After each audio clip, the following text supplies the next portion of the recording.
There you have it, folks. Dan Lanning is staying in Eugene.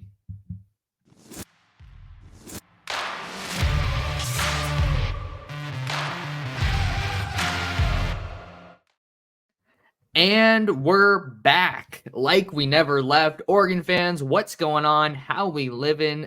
Thank you so much for tuning in to another episode of the Ducks Dish podcast. I'm your host, Max Torres, publisher and lead editor of Ducks Digest, covering the Oregon Ducks over on Fan Nation, part of the Sports Illustrated Network. It is Thursday, January 11th, 2024. I just had a podcast talking about the rumors, the possibility of Dan Lanning being linked to that Alabama head coaching job after legendary coach Nick Saban decides to hang it up. But here we are again. Thursday morning, Dan Lanning shuts it all down. And he did it in a mic drop fashion.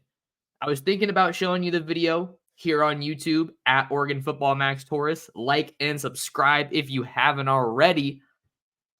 But I don't want to show you the video because I don't know how the audio is going to carry over to the podcasting side. But you guys can go look at it on Twitter. It's on my page at mtorresports if you haven't already seen it. And I'll sum it up for you guys that are listening. It was a video with the team in the team meeting room. The thing that was cool to me is that it said team meeting, and then below that, start of the 2024 season. We're through the early signing period, a majority of the recruiting stuff that's going on, right? And we are through the bowl. So now it's on to 2024. So that's where Lanning's head's at, and that's where this team's at. On to the next one, on to the next season. And it at 3 seconds, like Dylan Gabriel in the video. I mean, I guess I can at least screen share a little bit here so you guys can see what I'm seeing. But hopefully the audio doesn't mess with things.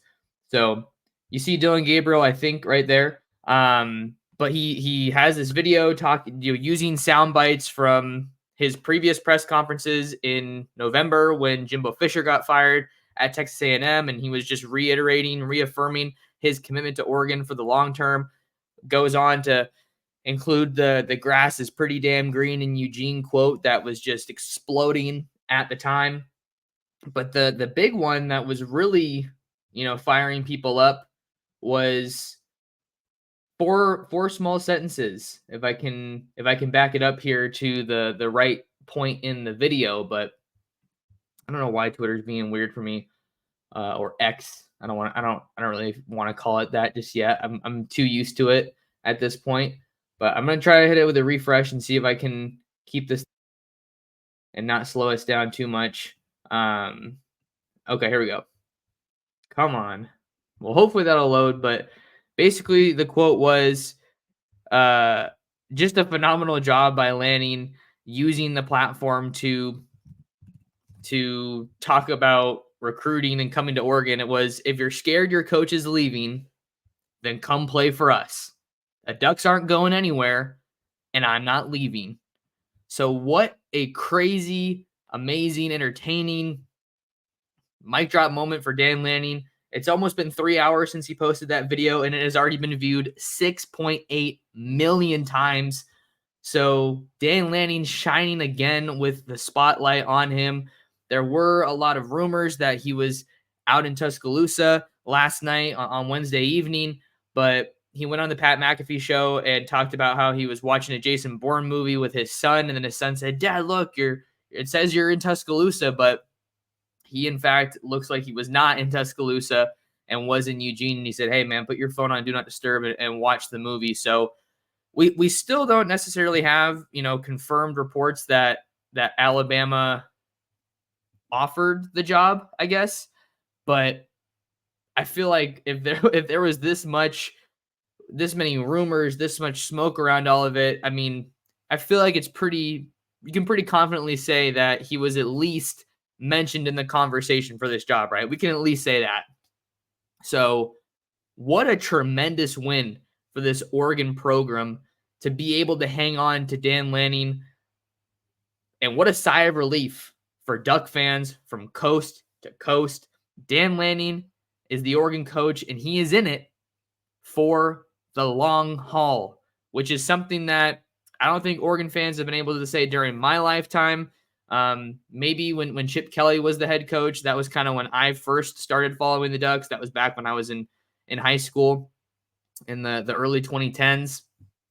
But this is just a phenomenal win that is really, I think, going to send shockwaves throughout the sport, because you have a coach that is,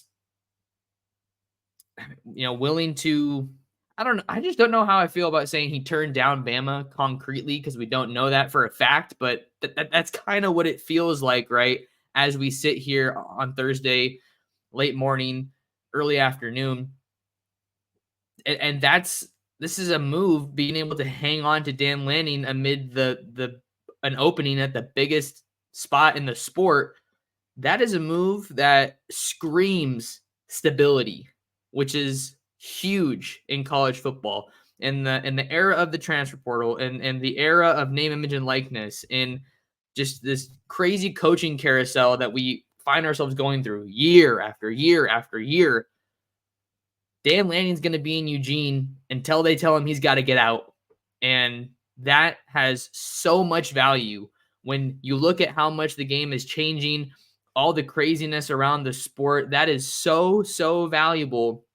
And Dan Lanning can go into that living room, speak with a recruit and their family, and talk about, hey, I'm here.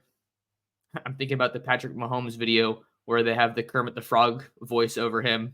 I'm here.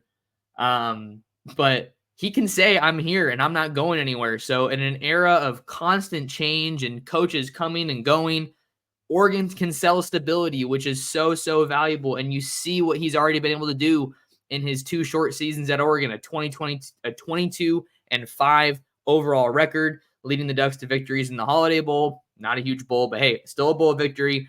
And the Fiesta Bowl, a New Year's Six bowl. He's signed the best recruiting class that Oregon has ever seen in only his second full recruiting cycle with the Ducks. 2023 was the first. 247 had that one at number 9. The recruiting rankings are a little bit weird, because you have the high school ranks, the transfer portal rank, and then the overall rank. It's getting a little bit complicated, but by the time this 2024 class is completely done, we'll see what happens in the Gatlin Bear. But even if they don't get him, this is the best recruiting class that Oregon has ever seen. So you're going to the Big Ten with a stud of a head coach. Say what you will about the losses to Washington this past year. That's in the past. He's got to get over that Washington hump, right? But you have one of the best up-and-coming head coaches in all of college football, and he is firmly committed to staying in Eugene. So I bet Rob Mullins is super happy. And I think that it also bears mentioning that Dan Lanning's been straight up, honest, loyal throughout the entire process. He's never done anything. He's never said anything to make people in the Oregon football community or make anybody nationally think that he wants another job. But like I said in last night's podcast, if there was a job that I thought Oregon head coach Dan Lanning would leave for, it was either Alabama or Georgia. And Georgia's not coming open anytime soon. I feel like one of the big talking points as Nick Saban announced his retirement is that Kirby Smart is now the new juggernaut. I think in the sport, it's kind of been trending that way for a while, but Saban announcing his retirement, I think, really confirms that. So we could probably say with a whole lot of confidence that Kirby Smart is going to be sticking around in Athens, Georgia for a long time, for the foreseeable future. So that job's not coming open. Alabama is open, and Dan Lanning's sticking around Eugene. So the Ducks are in a really, really good spot. I'm trying to think of what else was said. Just looking back more to the Pat McAfee show, which was a great interview with Dan Lanning, talking about how he has everything he needs here being Eugene, to do something special. And he talked about how happy he was that the Ducks are going to be joining the Big Ten, and they're going to be in one of, if not the best conferences in college athletics moving forward. So they continue to have that platform, and they're going to continue to have that exposure. And kind of talking about just getting fired up watching that national championship game.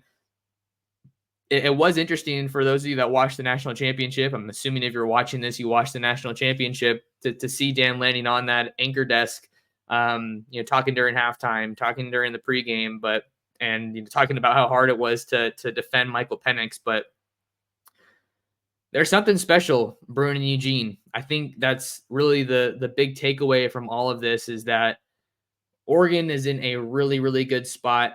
I think that obviously the way the 2023 season ended was one that leaves a bit of a sour taste in your mouth, coming so close against Washington and Las Vegas in that Pac-12 title game. And then if you win that, you're in the college football playoff, but you can't change anything about the past. You just got to focus on where you're at now and what's happening. So they head to the Big Ten with a roster that's ready to compete for a conference title game, or a conference championship, and a spot in the college football playoff, which is well within their reach now, especially with the expanded playoff coming in 2024, right? So the Ducks are in a really good spot. They don't have to worry about their coach leaving. And I think that that's another thing. Having a coach that's going to stick around, it obviously is so incredibly valuable because there's going to be instances where other schools across the country, other teams come after these coaches on the Oregon staff. I reported yesterday afternoon that UCLA looks like they're going to be getting Tony Washington Jr., the Oregon graduate assistant, as their new defensive line coach. Like that's what I've been told that is expected to happen here in the future. And it speaks to your program if you have teams coming to get your coaches, because it means you're doing something right. But at the end of the day, there can be coaching movement across the board, but as we've seen in Tuscaloosa at Alabama, if you can hang on to that head man in charge, if you still have that guy at the top who has that secret sauce, you're set for success. Dan Lanning knows that SEC blueprint. He studied it, he lived it, learned it, and then he picked everything up and moved out to the West Coast to a small town, a small city in Western Oregon, Eugene, and now he's implementing it. And he picked up right where Mario Cristobal left off, and he's trying to take it to that next level, take it to that next step.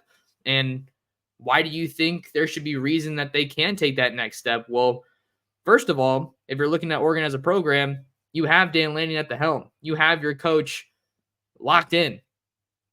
And then now, if you're looking just to next season, you have one of the best quarterbacks in all of college football, with Dillon Gabriel coming over from Norman to Eugene to spend his last college football season with the Ducks. That's a major check mark. And then look at all these guys that are returning. I know I haven't talked a whole lot about it on the podcast lately. I'm kind of getting back into the swing of things here in the new year. But you have so many pieces from last year's roster returning that could have easily said, hey, you know what? Great season with the Ducks in 2023. We did some special things, but hey, I think it's my time to make that leap and go to the next level. And you have seen some guys do that, right? Obviously, Bo Nix, he doesn't have any more eligibility, but Troy Franklin could have come back and he made that leap. Brandon Dorlus is heading off to the next level, but all of these guys that could have gone and have opted to return. Jordan Birch, probably the best player on that defense at the start of 2024. Justin Jacobs, a standout linebacker. He's another big piece of that defense that's coming back. So you see all these pieces that are coming back. Terrence Ferguson on offense, Tez Johnson at receiver, a Johnny Cornelius at offensive tackle. There's just so much momentum around this Oregon program right now. They could not be in a better spot, I don't think, going into the Big Ten. I really don't see how they could be in a better spot. Looking at not only hanging on to Lanning, that's obviously priority number one, getting a great quarterback in Dillon Gabriel, and then doubling down, getting another great quarterback in Dante Moore for after Dillon Gabriel leaves, and then continuing to identify, recruit, and acquire the talent that they have in the trenches. They are far and away I think the team that has the best roster of the four that are moving to the Big Ten, right? Oregon, Washington, UCLA, USC. They are the best equipped team to make this move from a roster standpoint to the Big Ten. Now, I say that acknowledging that Washington went to the college football playoff. But if you're just looking at the bodies that they have on their roster and the sheer talent that they're turning to, Oregon is in a better position. But that said, Kalen DeBoer has done, not a lot of Oregon fans aren't going to want to hear this, but Kalen DeBoer has done a phenomenal job of doing more with less. He is clearly one of the best coaches in college football. So I think that Washington fans are obviously feeling good there, but they have lost a lot of talent. Penix is gone. Their top 3 receivers are gone.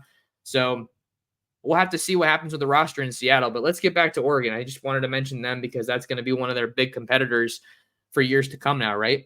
One of their main rivals. So what else can we have here? I mean, just talking about the recruiting outlook for the Ducks moving forward. You talked about Gatlin Bear already, right?